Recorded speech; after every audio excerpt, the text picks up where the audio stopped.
Hello, everybody. Welcome back to Screenstars. I'm here today to bring you my review for the 2003 horror film Darkness Falls. The film is directed by Jonathan Liebesman and it stars Cheney Clay, Emma Caulfield Ford, and Anthony Burroughs.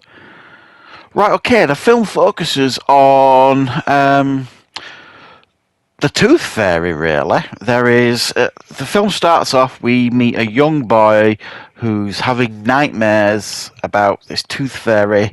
He thinks that she's come to take him after this legend in the town where this woman was wrongfully killed by the townsfolk, thinking she'd murdered some children, but she hadn't, so she's cursed the town.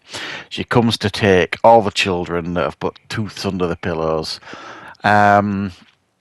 So the mother doesn't believe him. She tries to make him feel better. However, she's taken by the Tooth Fairy and murdered.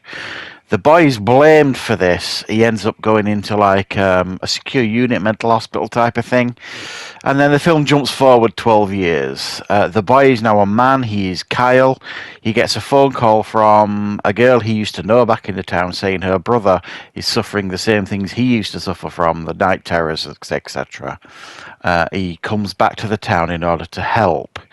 But the Tooth Fairy is back, and the Tooth Fairy is running rampant in this town and literally taking out everybody, regardless of whether you're putting teeth under pillows or not. Right, what are my thoughts on Darkness Falls? Well, I have to be honest. I was going to do another misunderstood movie review for this, because I remember watching this back in the day and quite enjoying it. But I also am aware that it didn't do well and it's not got great ratings, really. So I thought, oh, yeah, while I'm focusing on like horror films and slashers and that kind of stuff from like the 2000s, this might make a good misunderstood movie review. And then I rewatched it. And I probably watched it since 2004, something like that. And it's not very good, so I can't really do a misunderstood movie review for it. But I thought I would give you a review on it anyway. It's funny, isn't it, how sometimes you'll watch a film and quite enjoy it, and then like 20 years later you're a different person in a lot of ways, and you rewatch something, and you're kind of like, oh, yeah, that's not. I understand why that didn't do particularly well. It's not always like that. There are quite a lot of misunderstood movie reviews that I've done on the channel that I still feel that about, that they were much better than they were given the chance at the time. But this is after a strong start to this film, and I do think it had a strong start. You know, it gives you the history of the Tooth Fairy, this woman who was a very kind woman and, you know, liked children and stuff, and then she ended up kind of getting blamed for some children going missing, and then they turned up, but it was only after they'd killed her, the town had killed this woman. So, you know, it's classic fairy tale, dark fairy tale stuff here. You know, she comes back, curses the town, and this time she ain't being kind to children, she's taking children, basically.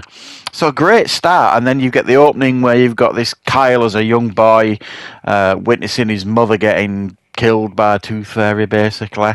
And that's affected him for the next 12 years. I mean, for me, it doesn't make a lot of sense in the sense of he looks quite young when he's a boy, and then 12 years later he comes back as Cheney Clay. He looks a hell of a lot older than 12 years later, if I'm being honest, but that's just a minor gripe. But he's suffered for these 12 years, you know, he's on all sorts of psychotic medication, you know, he's had suicide attempts, you know, he's never been able to get over what he saw. So why on earth would he go back to this town in order to help somebody whose child's having similar night terrors if it's affected him so badly? I couldn't understand why. And I couldn't understand how Emma Caulfield's character, Caitlin, at the beginning of the film, just gets his phone number out of thin air and rings him up and says, please, can you come and help me and my brother? He's having night terrors. She hasn't seen him or heard from him for 12 years. How did she ring him up? You know, I couldn't even ring up somebody I know right now, some of them, because I don't have the number, or I can't remember the number, or I'm not interested. But the point, you get the point. How did she get the number, sort of thing?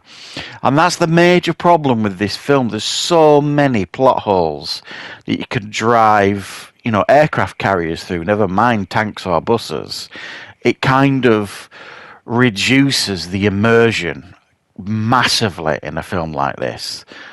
And then they just go for full hog. This Tooth Fairy character that was carefully crafted at the beginning, to kind of come and get the children when they're kind of putting teeth under the pillow, sort of thing. By the midway point in the film, the Tooth Fairy is just going after anybody. Anybody. Doesn't matter whether you're a child, whether you're the police, whether you're a lawyer, whether you're this Kyle or Caitlin or her younger brother. If you draw breath, you are fair game for the Tooth Fairy, and it completely and utterly shatters the rules that they set at the beginning of the film. And they even do that at the end of the film. Throughout the whole film, they make this claim that, stay in the light. She doesn't like the light. If you go in the dark, you're dead. Great, okay, that could make for some creepy moments, and a couple of bits in the film where that kind of works. And then, right at the end, there's a scene where she kind of, the classic horror scene where you think the beast is dead, and then it comes back. Well, they do that at the end of the film, they kill the beast, and I'm not worried about spoilers here, if I'm honest, guys. So if you don't want the spoilers, then you can stop here if you like. Just understand that you probably should give this film a miss. But they get this lighthouse, lighthouses with a big light. They draw the Tooth Fairy to this lighthouse and get it going, and the bright light of that basically kills her. But it doesn't. She ends up coming back, trying to get him, which completely and utterly, as I've said, diminishes the rules that have been set up, shatters them. You know what I mean? The bright light's still going. She's been terrified, the Tooth Fairy, of tortures, you name it, throughout the film. And this lighthouse light is still going, but no, she's come back. So, I mean, I think they just kind of go, they're kind of like, oh, sod it, let's just go hell for leather here, and let's just give the audience what we think they'll want to see, which is like the Tooth Fairy running rampant. It's almost like a Rambo version of the Tooth Fairy, and it doesn't work, if you like. It's just people running about trying to stay in the light, while this Tooth Fairy goes Rambo on them in the dark, sort of thing. So for me, it kind of doesn't work.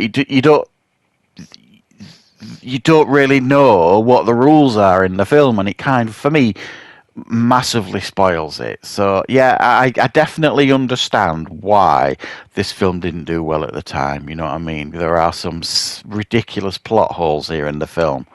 And it's a shame because the production values here are very, very good. I don't have a problem with the performances for the most part here. And the idea of the Tooth Fairy is very, very good. They just don't make the Tooth Fairy particularly scary here. And I think they could have done a lot more. For the majority of the film, the Tooth Fairy wears like this mask. Which again I think diminishes the fear factor of this character. I think they could have made the Tooth Fairy a lot scarier here. So I do think this was definitely a missed opportunity. Unfortunately, guys, this isn't like a forgotten gem or anything like that. It does probably deserve the lowish scores it got at the time, but still, it was nice to revisit it, I suppose, because sometimes films aren't always what you remember them to be. So thanks for joining me for this review. I hope you liked it. I hope you found it useful, and I will, of course, be back with plenty more reviews and content on the channel very, very soon.